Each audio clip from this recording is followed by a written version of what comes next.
Ang susunod na programa ay rated PG. Ito ay nangangailangan ng patnubay at gabay ng magulang para sa mga batang manonood. Warning.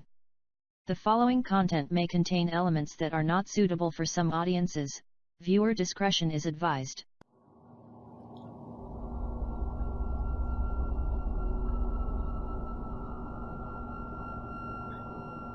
When Major John Tulloch retraced steps of the Allied prisoners of war and their infamous Death March from 1944, he thought his photographs would have barely only a vague resemblance to the torturous route POWs took 70 years ago.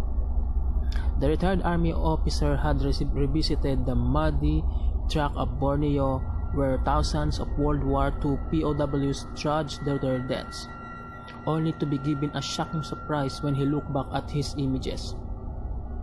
Major Tulloch studied his pictures and found what appeared to be hunched, skeletal, ghostly figures marching across his photograph almost exactly in the line with the path they took 7 decades ago.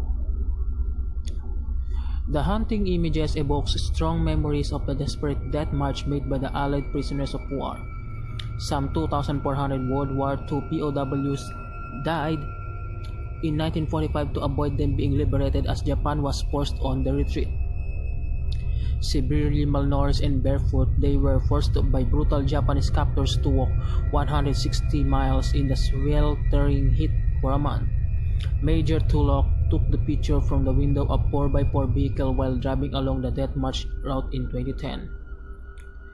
It is thought the astonishing photographic illusion was caused by the reflection of patterned towel which was on the dashboard vehicle as he took the image. Major Tulloch said he took the picture in 2010 when he did a release of the route ahead of a march resemblance and an unveiling of a memorial to the 400 members of the Royal Artillery who died. Men who collapsed through exhaustion were left to die or were killed by being shot, bayoneted, or beheaded.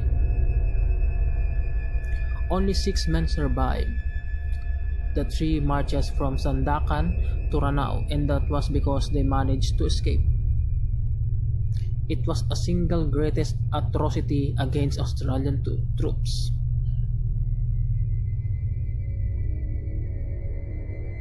Major Tulloch, 66, said, "We were driving along the same track as the taken by the Death March and I was clicking away on my camera.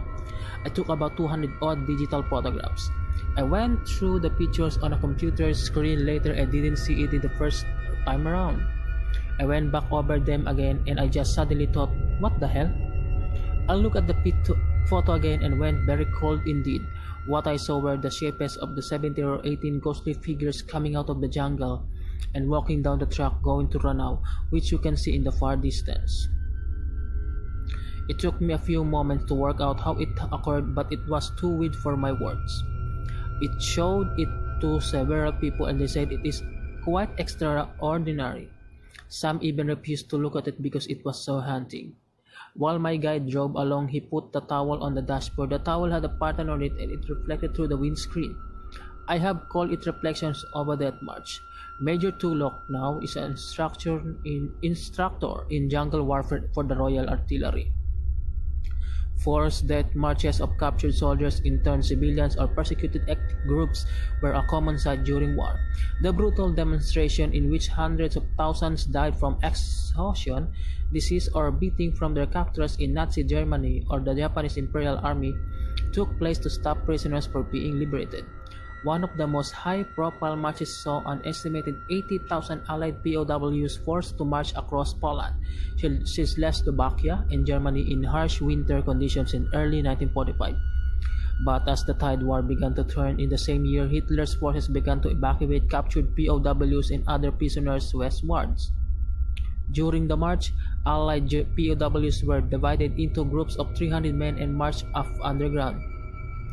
But lack of supplies meant they had to scavenge for food and shelter, and the weak were left behind to die. Others were murdered by some of their guards. Official figures said 3,500 US and British and Commonwealth men lost their lives, but others estimated around 8,348 died. But the most notorious death marches were the SS-led evacuation of concentration camps. Those weak were killed outright and the rest were mercilessly driven out to the other camps, suffering beating and mass murder. For example, 9 days before the liberation of Auschwitz, 60,000 inmates were taken on a 35-mile death march to waiting trains. 15,000 died on the way. In the Far East, Japanese Imperial Army was also responsible for carrying out numerous death marches. One of the most notorious was in the Bataan Death March of 60,000 Filipino and 15,000 US POWs after a 3-month battle in 1942. They were forced on a 128-kilometer march in which over 11,000 were beaten, bayoneted, mistreated, and died from heat and exhaustion.